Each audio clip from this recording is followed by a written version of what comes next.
Hi, I'm Tim, and welcome to part 2 of our A Voice from the Valley read-through, and today we're going to focus on the prologue. The prologue in this means a lot to me personally, and this is what it says.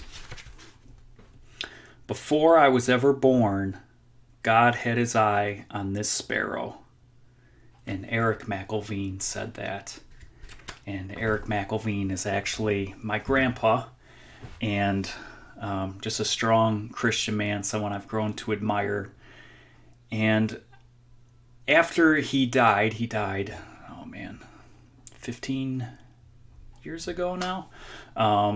More than that, probably. But after he died, a version of his testimony came up. He spoke at church once, gave his testimony, and we had a recording of it. And that was how he opened his testimony. And I think I have that clip for you, so I'll play that right now. Before I was ever born, God had his eye You can hear that on this good sparrow. Irish accent in there.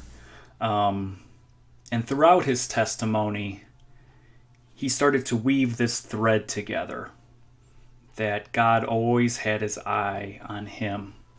And what my grandpa was quoting, I believe, is in Matthew chapter 6, verse 25, where it says, "Therefore I tell you, do not worry about your life, what you will eat or drink, or about your body, what you will wear. Is not life more important than food, and the body more important than clothes? Look at the birds of the air. They do not sow or reap or store away in barns, and yet your heavenly Father feeds them. Are you not much more valuable than they?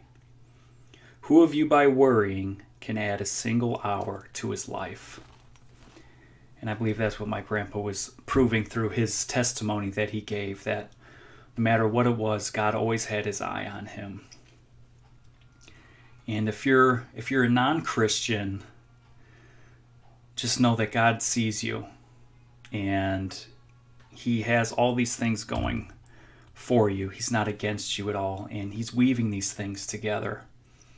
And if you're a Christian, it's the same thing, that he's still at work, and it may seem like things are out of control. Why am I dealing with this? I mean, throughout my book, that's why I opened it the way I did. Even though I had anxiety, depression, panic, all these things, God was still at work. And he was weaving this whole tapestry together, and he was able to make it out for his good. And wherever you're at, God is still at work, and he still sees you. And you might be going through an addiction or a really hard time, or you might have someone close to you who's very sick, or someone who has just passed away. And it may be hard to see the reason why, but God has a reason why. And for me, going through anxiety and depression, I don't know exactly why, but I know that a book came out of it that people have read and have been inspired by. I've been able to give my testimony at a couple different places. God is still at work, and he sees you. And before I was ever born, God had his eye on this sparrow. So take heart and know that God sees you, is for you, and he's not done doing amazing things in your life. All you have to do is surrender to him.